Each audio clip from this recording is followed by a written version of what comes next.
In this video, I'm going to tell you that how drugs are made and how it ends up in the market. And believe me, it's a complex process.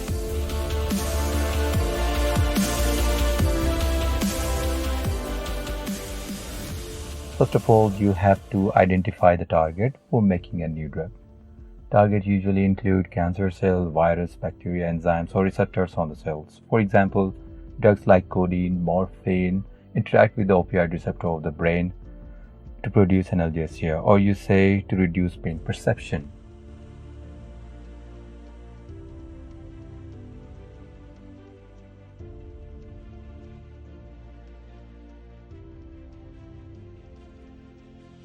So, once a target has been found, researchers can start developing a new drug, which is extracted from various sources, mostly natural sources like plant, animal, etc.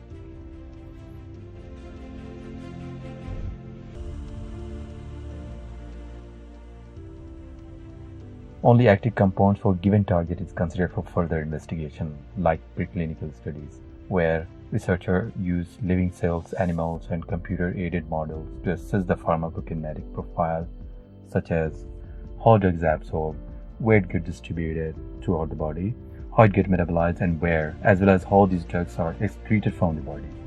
And these are studied for each compound prior to trial in human subjects. The maximum percentage of potential compounds are eliminated before and during the drug development process.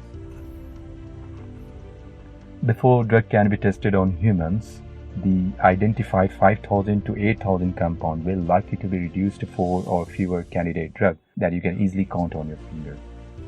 In the United States, an investigational new drug application or IND application must be filed with FDA. This application includes all the data pertaining to animal studies, chemical composition of drug pharmacokinetic profile, their side effect, and all the relevant details. Then FDA thoroughly reviews the application before allowing trial to proceed and has the authority to hold the trial at any time. But once allowed to proceed, clinical trial progress in 3 phases. In phase 1 trial, researchers study the safety and side effect of drug by evaluating the pharmacokinetic profile. In this trial, we usually involve 20 to 80 healthy volunteers, except for the anti-cancer drug, in which seriously ill patients are involved for such a study.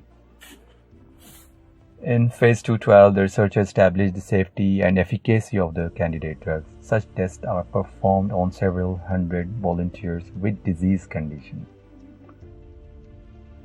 Phase 3 is pretty similar to the phase 2, in which the candidate drug is tested to establish again the safety and efficacy of the drug compound on up to 3,000 volunteers with disease conditions across the globe.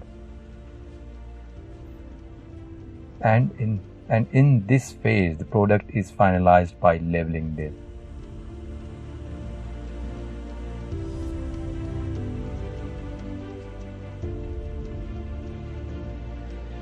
But prior to marketing, everything needs to be approved by the regulatory bodies once again.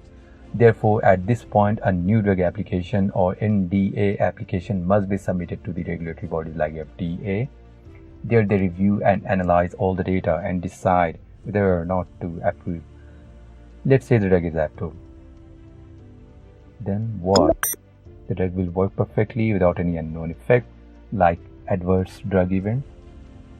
Well, even though a drug has been studied over decades and on thousands and thousands of volunteers, it is not possible to know exactly how the drug is going to work or affect every single patient. And that's why there is 4th phase of clinical trial as post-market surveillance. The drugs are constantly monitored and manufacturing companies submit long-term safety data to the regulatory bodies in response to the adverse drug events reported by the consumer and practitioner to make sure the drugs are still safe and working. Thank you.